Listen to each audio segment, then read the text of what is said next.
I'm deeply saddened that my Republican colleagues have now, we see very clearly, resorted to fear tactics in their desperate attempt to preserve a dysfunctional, costly status quo medical system that we have in this country today. Republicans, in their attempt to strike fear in seniors across the country, are trying to convince people that they've changed from the party that's always opposed Medicare to now being Medicare's staunchest defenders. But we all know that if it was up to our friends on the other side of the aisle, there would be no Medicare. They fought its very creation. And don't take my word for it. Take one of their standard bearers who ran for president, who was here when they created Medicare. Here's Senator Bob Dole, who happens to be a good friend of mine. I have a lot of admiration for Senator Dole. I just don't agree with him on this. But here's what he said. I was there fighting the fight, voting against Medicare, one of 12, because we knew it wouldn't work in 1965. He said that in 1995 when he was running for president. So, I mean, he was proud of the fact that Republicans and he had opposed the establishment of the Medicare system. You might say, well, that was then, but what about recently? Well, here's the former Speaker of the House, Speaker Newt Gingrich. He said, quote, we believe it's going to wither on the vine. Speaking of Medicare. So now, listening to my friends on the other side of the aisle, you'd think that they were the biggest supporters of Medicare forever, when they have opposed it from its very beginning. And now we hear all this stuff about Medicare Advantage. Medicare Advantage. Well, they like to tell you that if, in fact, we're going to be cutting a little bit out of Medicare Advantage, that somehow this is going to ruin Medicare.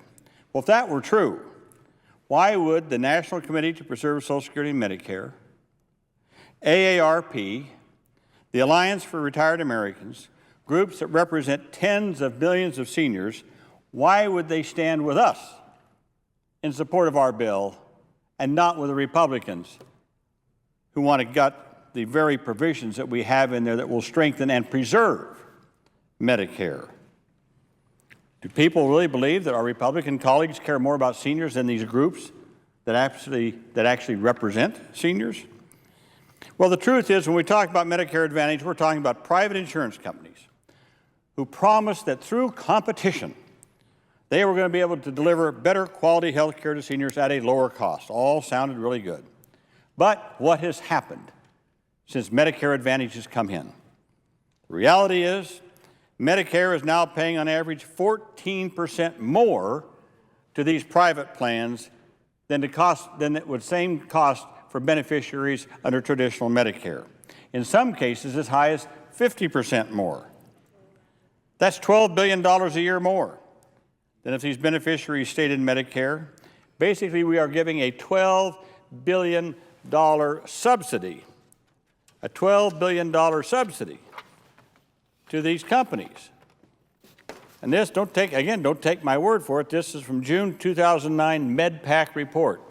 Quote, we estimate that in 2009, Medicare pays about $12 billion more for enrollees of Medicare Advantage plans than it would if they were in the fee-for-service Medicare. $12 billion slush fund. Now, we're saying that we're going to reduce some of those subsidies, and I hear my friends on the other side say, oh my gosh, this is going to cost Medicare, it's going to take away all these benefits and all that other kind of stuff. Well, not necessarily.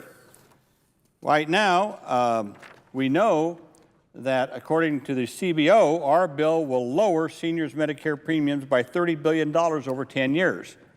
Lower their premiums by $30 billion over 10 years. Then the other side says, well, but if you cut these Medicare Advantage payments, you'll see their benefits cut. That is absolutely not true. All Medicare plans, whether traditional Medicare or private, must offer all required Medicare benefits. Now, here's the kicker. If, in fact, there are some cuts made in Medicare Advantage, then these private plans, these private companies that are making $12 billion as their slush fund, maybe rather than cutting the benefits, maybe they'll decide to cut their CEO salaries from $12 million a year to $10 million a year. Maybe they'll decide instead of 3 or 4 corporate jets, they only need 1 corporate jet. Maybe they'll start reducing some of the profits that they're making, huge profits that they're making off of the taxpayers and off of Medicare payees right now. So, again, if you cut the Medicare Advantage programs, I guess my friends on the other side say, well, number one, they can continue to pay their CEOs $12 million a year salaries. They can continue their corporate jets. They can continue to have all their fancy buildings. They can continue to have all these outrageous profits, but they're going to have to cut Medicare. That's what the other side's saying. What we're saying is, no, cut the CEO salaries, cut these enormous profits, cut those corporate jets, cut all that stuff that you're using this slush fund for, but keep the benefits for Medicare. And as I said, under present law, they cannot cut the basic Medicare benefits. No senior anywhere in America will lose their core Medicare benefits under our bill. Let's be clear about that. If they were, AARP, the National Committee to Preserve Social Security, the National Alliance for Retired Persons would never be supporting our bill. Now, lastly, according to an economic survey done at Boston University, they extensively analyzed Medicare Advantage payments, and they found that just 14% of the additional funds that these private plans have received have gone to benefit Medicare enrollees. The vast majority of the payments, 86%, go to profits, CEO salaries, corporate jets, all these other things, or they might even, some of them may go to things like gym memberships or spa memberships. I raised the point the other day, why should my Medicare beneficiaries in Iowa have to pay more in Medicare so that a Medicare beneficiary, say in Arizona,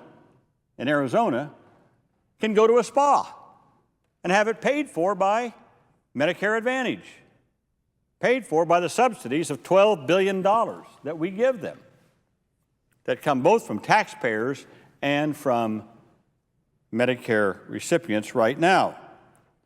So I don't think it's fair for my seniors in Iowa to have to pay for that. Now, a lot's been said about all the people that are in the Medicare Advantage plans. Well, I looked up the figures. Right now, nationally, only 18.6% of all enrollees are in Medicare Advantage, a little less than 1 out of 5. In Iowa, in my state, it's 10%, 1 out of every 10. Why is that? Well, we don't have a lot of spas in Iowa. We don't have those fancy things like they got in Florida and Texas and Arizona and California, or wherever else all this stuff is going. But what my seniors need is they need the peace of mind of knowing that Medicare is going to be there for them in the future. They need to know that they're going to get the benefits that we've put in this plan that's in our bill that will help our Medicare beneficiaries. And here's what it is.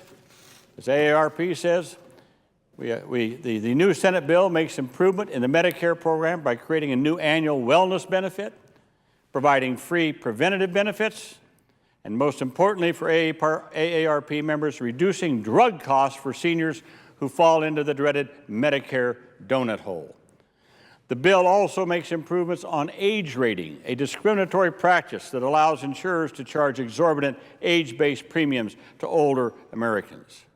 Finally, AARP strongly supports provisions in the Senate bill to strengthen long-term service and supports. We also applaud the inclusion of provisions to improve access to Medicaid income community-based services. All in our bill, all of which would fall if we adopt the McCain Amendment. So I urge my colleagues to not listen to the rhetoric of the other side. Listen to those that really do represent our seniors. Make sure that we preserve and protect the basic Medicare functions for our seniors and for those who are about to retire. You won't get that through Medicare Advantage. Now, if Medicare Advantage wants to exist and compete on a level playing field, God bless them, go ahead and get it done. That's what we were promised when Medicare Advantage came through here. I remember it. Oh yeah, competition. But what we found out is we had to cough up an additional $12 billion a year to subsidize them. Well, Mr. President, it is time for us again to say no to the fearmongers, to those who are trying to strike fear in our seniors. It's time to stand up, support the Bennett Amendment.